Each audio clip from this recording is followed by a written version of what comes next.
How's it going, Rogues Gallery, and welcome to another Gundam card game video here on Red Zone Rogue. Today we have a Gjallarhorn deck tech for you, talking about, well, hey, it's a Gjallarhorn deck. This is a deck that I've actually been having a lot of fun with. It is a fun and interesting rogue deck, a different take on mono white. I'm playing mono white, by the way. Spoilers, we're not splashing anything here. But we are running some cards that I didn't typically think that I would put into a Gjallarhorn deck. Is this the best deck in the game right now?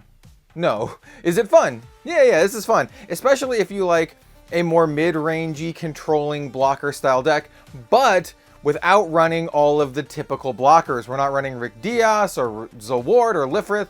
Gjallarhorn has its own flavor, and some of its flavor is actually what I'm calling like shrinky dinks. It like makes the enemy stuff smaller, so you can kind of get favorable attacks into it. I don't know, I really like this deck, and it's the kind of deck that I think can get a lot better once we get cooler and better top-end Gjallarhorn support, like one of my personal favorite mobile suits, one of the most underrated Gundams out there, the Gundam Bale. So I'm really hoping for Gundam Bale in the future, but for now, we'll talk about Gjallarhorn and how I kind of juiced it up a little bit to kind of make do with some of its faults, which is having kind of a weaker top end. So yeah, without further ado, let's go into our top down and talk about our Gjallarhorn deck. Let's do it.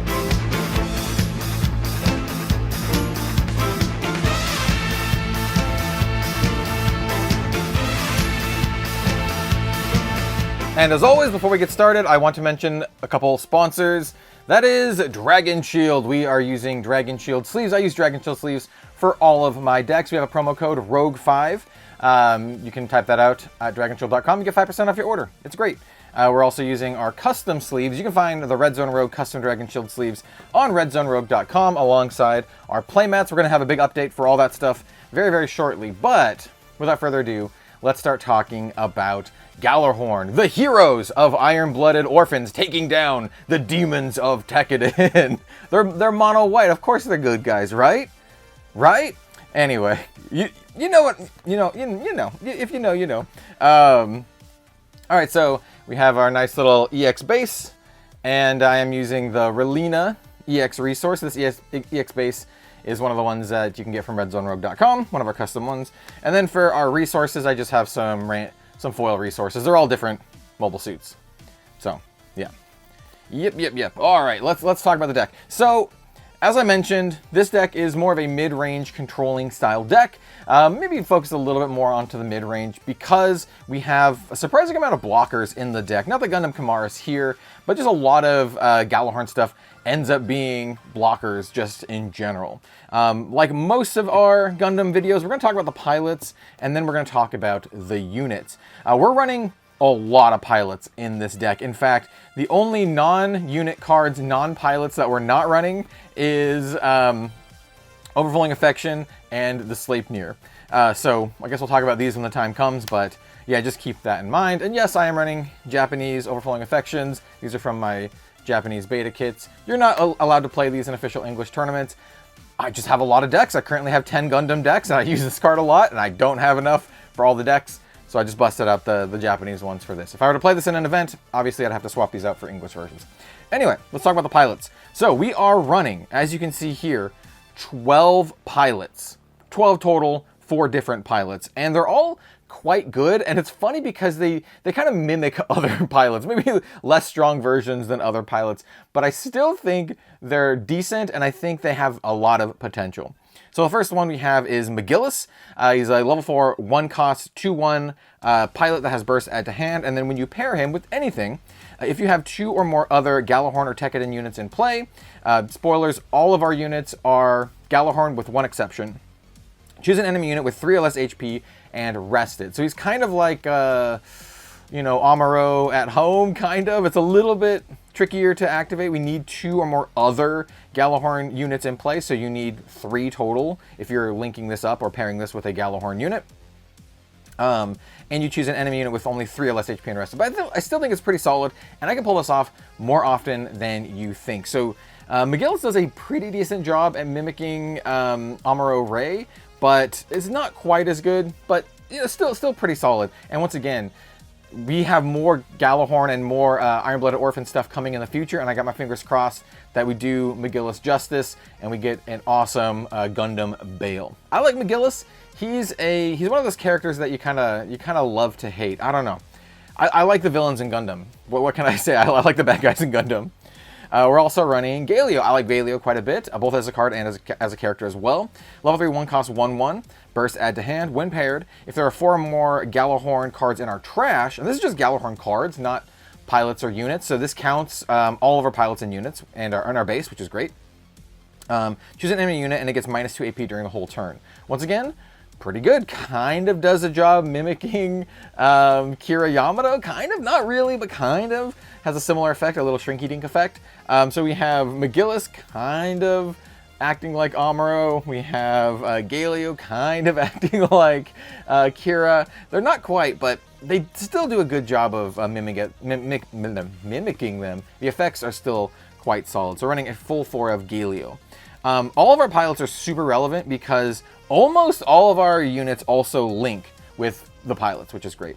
Now we have our 2 command pilots. We have Ein and we have Carta. So Carta is a level 2 1 cost command pilot, +1/+0. And then action for her command effect. If you have a Gjallarhorn link unit in play, which is actually pretty easy with this deck with how many pilots are running, choose 1 enemy unit and gets -3 AP during the battle. So you can kind of think of this as kind of like a nice little combat trick, make something -3, because you can do this during action, which is really, really good. And Carta, also, all of our dudes are Gjallarhorn, so she links up with any Gjallarhorn unit that links with a Gjallarhorn, and we also are running Carta's Gray's Ritter, which we'll talk about, which it's not a great card, but we'll talk about it. And then we have Ein. Ein is a level 3 1 cost, once again, on action. For the command part, you choose an enemy unit with 4 or less HP, battling a unit with blocker. Once again, we have a surprising amount of units with blocker. Return it to the owner's hand, so we can bounce something back if it's battling one of our dudes with blocker. So we're running 2 of them as well. So we have 4 command pilots and then 8 non-command pilots. And I think one of the biggest strengths of this deck is just having pilots that are versatile, that have good effects, but also having units that kind of work well with all of them. So we'll talk about that. Now, all the rest of our units, or all of our units, are Gjallarhorn with one exception. You can kind of see it poking out here. And I want to talk about this card first, because the biggest weakness of the Gjallarhorn trait right now is that our top-end boss monster is the Gundam Kamaris, and it is just a 4/4. We also have the 4/2 McGillis' Schwalb Greys, but it doesn't really get bigger than this. And I really felt like in playing this and testing that we just need a big boss mech finisher. And I was like, okay, I could splash something, but most of them require additional things to make them good, so I'd have to cut something else out and do some swapping. And I found that the most elegant solution for me, at least right now, is to just put in Freedom Gundam. So this is the alternate art for Freedom Gundam, but this is what you might recognize it as, because Freedom Gundam actually works really, really well with this deck. So the Freedom Gundam, here, we'll showcase the regular version here. It's a level 7 5 cost 4/6 with blocker, so pretty good stats.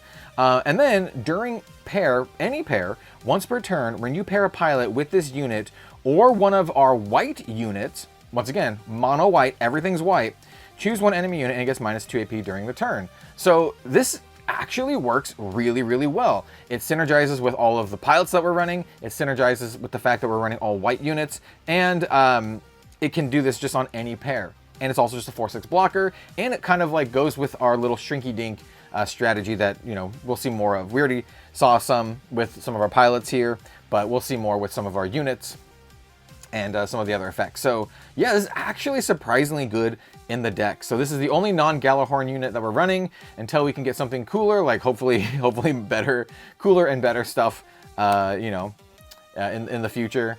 But yeah, I think it's a pretty solid pick, and I've been having a lot of fun with it. All right, now let's talk about all of the rest of our units, which are all Gjallarhorn. So let's start with the Gundam Kamaris. A level 5 4 cost 4/4. Okay stats. Links with Galio. Galio links with so many of our units. This dude he's just like pairs with everything. Well, technically links with everything. Not actually everything, but a lot. So On deploy, if there are 4 more Gjallarhorn cards in our trash, draw 2, discard 2. It's pretty good. We can draw 2 and then discard 2 of our, maybe these little chunguses later on when we don't need them. Hopefully draw into something more impactful like our Freedom Gundam or our Schwalbe Greys. So yeah, I really like this effect. It's really nice and helps us not brick into the late game. The fact that it's on deploy and not on like a pair or anything is also quite good. So I like the Gundam Kamaris. I think it's actually really, really solid. I should also mention at the time, this deck is incredibly affordable to build because not a lot of people are playing Gjallarhorn. With the exception of Freedom Gundam, which has also gone down in price, this deck, you can put this deck together for not too much. Next up, we have the starter deck, McGillis's Schwalbe Greys. This is a level 4, 3-cost, 4/2 with blocker. And it says, when paired, choose one enemy unit that's level 3 or lower, and it gets -2 AP during this turn. Once again, just on pair, not on link. But this does link with McGillis.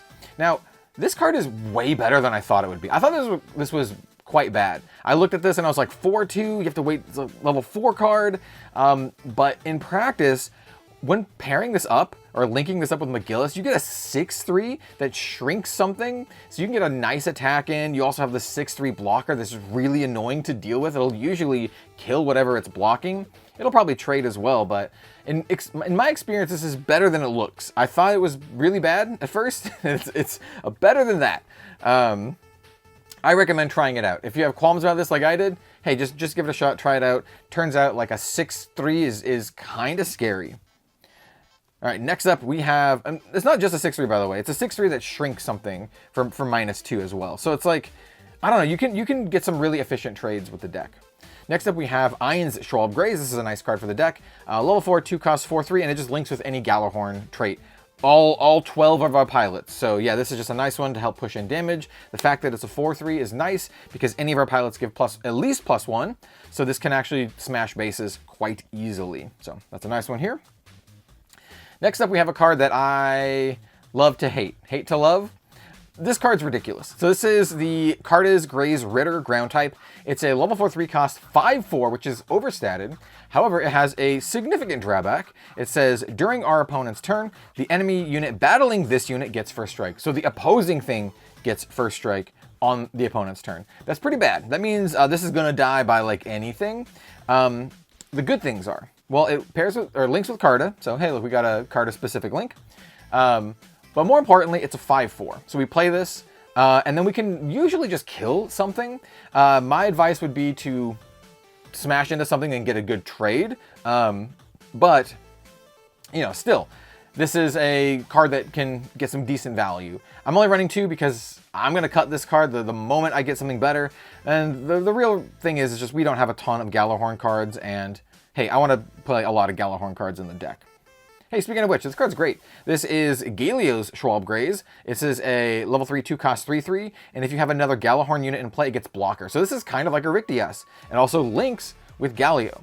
So actually that's quite solid. So this is a little bit of a Rick DS, but we have so many Gjallarhorn cards in the deck that I have found that this is fairly easy to pull off. So we got our little pseudo Rick DS. Nice little blocker there. Now we also have the Gray's Commander type. This card is awesome in the deck. Level 3, 2-cost, 3/2 with blocker. Actually pretty good. It's almost the same as a Rick Diaz, except this one also links with any of our Gjallarhorn pilots, which once again is 12. So we have so many ways to just make this, slap a pilot on this and attack immediately. It also just has blocker. Like I said, we have a surprising amount of blockers in the deck, and this one just works really well. And then the final card is just your old standard 2/2 Chungus Bear. Doesn't do anything. It's a level 2, 1-cost, 2/2. That's Gjallarhorn. That's it. A lot of the times I found this is the card I'm discarding to any of the draw discard effects. You eat this guy. This is good early, terrible late. But it is a Gjallarhorn card, and that helps quite a bit. And then the final cards that we already talked about, we have the Overflowing Affection. If you don't read Japanese, this is simple. You draw 2 and discard 1. It actually helps with stuff like the Gundam Kamaris, or just smoothing out our hands so we can have better stuff. It just works really, really well with this deck overall. So, and also I think it's one of the best white cards in the entire game. Likely will be a staple, in the Gundam card game for a long time. And then finally we have our base. I really like the Sleipnir. I can see Some people wanting to run something maybe like the Archangel, which you can maybe restand your blockers, but I like the Sleipnir for 2 reasons. One, hey, it's Gjallarhorn, and it fits the Gjallarhorn theme, and it counts as a Gjallarhorn card for all the cards that care about Gjallarhorn cards in our trash. But also, it has an effect that I think is really good. So on deploy, add a shield to your hand, and then if a friendly Gjallarhorn unit is in play, regard all of the Gjallarhorn units, choose an enemy unit and it gets -2 AP during the turn. What's really cool about this is that if you get this off of a burst, it can be really, really nice. So like say your opponent is like aggroing you down and you get this off of a burst, right? You burst, you deploy this, and then if you have a Gjallarhorn unit, which we very likely will, then we just shrink one of like their, you know, 2Xs or smaller, right? If they have a 1/1 or a 2/1 or 2/2 or whatever, we just shrink that, and then now they can't smash us in for more damage. Yeah, it's really good, and the Sleipnir is awesome. And it's even better than that too. Like, so say they smashed into your shields with their 1/1, and then we hit Sleipnir off the top and they have a 5/5. Well, we just make their 5/5 -2, 3. It can't break the Sleipnir. I think Sleipnir's pretty good actually, and it once again really, really goes with this theme. We can also do this on our turn. This is just whenever you deploy it, right? So you can do this on our turn offensively. So you can just be like, okay, we're gonna play this on our turn, give your thing -2, and then attack into it and get some favorable trades. Plus all of the other ways to get -2 in the deck. I think it works quite well. And yeah, this is my Gjallarhorn deck. Like I said, it is mono white. I thought about ways to add another color. I thought about purple. I thought about green. Green's really not good in this. I was like, okay, we need a really good, strong top end. How about I add in Wing Zero? Wing Zero's bad in this deck because it just kills all of our stuff, which is not good. So Wing Zero, no. There's a couple other ones like the Versago and some other things that I considered, but yeah, the Freedom Gundam is just too perfect in the deck. It just synergizes with everything so well. So yeah, let me know what you think of the Gjallarhorn deck in the comment section down below. Like I said, I think there's some potential for this deck to be a lot better in future sets and future product releases as we get more Gjallarhorn stuff. Like I said, we have the Gundam Bale, but we also have the Vidar, right? So there's other stuff coming that I think could be really good that could actually pair and link with some of the stuff we already have. Like I said, they may be like Temu versions of Amuro and Kira, but they're still like pretty solid, right? I'd recommend giving this deck a shot. If you want to try something a little bit new, and if you still like the kind of like the more defensive thing, but you don't want to be running the same blockers that everyone else is running, give this a shot. I think it's a lot of fun. And like I mentioned before, it's incredibly cheap. Super, super affordable. Yeah. So thank you for coming to my Gjallarhorn TED Talk. Stay tuned for a lot more Gundam card game content here on Red Zone Rogue. I always love featuring off-meta decks. I will always feature the meta decks, but after those are out of the way, we're going to feature some fun stuff. So I got some more fun stuff in the pipeline. Let me know what you would like to see next. And thank you for watching, everyone. And thank you for supporting the Gundam card game content. Maybe hype the video, like it, all that good stuff. If you're here at the end, what's your favorite mobile suit? I don't know. Thanks for watching, everyone. Oh, I got it. What's your favorite underrated like criminally underrated mobile suit? Because I mentioned that I thought the Bale is criminally underrated, and I think it is. The Bale is awesome, but I think it's super underrated. So let me know what your favorite underrated mobile suit is. How about that? All right, thanks for watching, everyone. We'll see you next time.